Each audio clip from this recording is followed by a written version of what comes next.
ఒక పెద్ద నదికట్టున ఒక జామ చెట్టు ఉండేది. ఆ చెట్టులో ఒక కోతి నివసించేది. ఆ చెట్టుపై తియ్యని జామ పండ్లు వచ్చేవి. ప్రతిరోజూ కోతి ఆ పండ్లు తినేది. ఒకరోజు నదిలో ఉండే ముంగిస అక్కడికి వచ్చింది. కోతి ఆమెకు జామ పండ్లు ఇచ్చింది. ఇద్దరూ మంచి స్నేహితులయ్యారు. ప్రతిరోజూ కోతి ముంగిసకు పండ్లు ఇచ్చేది.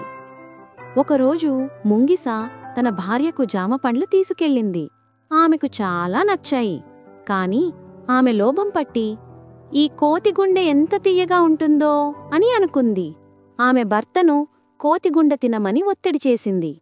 ముంగిస ఇష్టం లేకపోయినా కోతి వద్దకు వెళ్ళి, స్నేహితా, నా ఇంటికి వచ్చి నా భార్యను కలువు. ఆమె నీకోసం మంచి భోజనం తయారు చేసింది అని చెప్పింది. కోతి ఆనందంగా అంగీకరించింది. ముంగిసను నదిలో ఎక్కి మధ్యలోకి వెళ్ళినప్పుడు కోతి అడిగింది, మనం ఎక్కడికి వెళ్తున్నాము? ముంగిస నిజం చెప్పింది. నా భార్య నీ గుండె తినాలనుకుంది.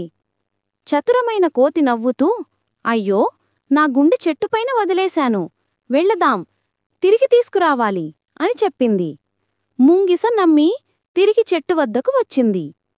కోతి వెంటనే చెట్టుపైకి ఎగిరి, నిన్ను స్నేహితుడనుకున్నాను, కాని నువ్వు ద్రోహం చేశావు.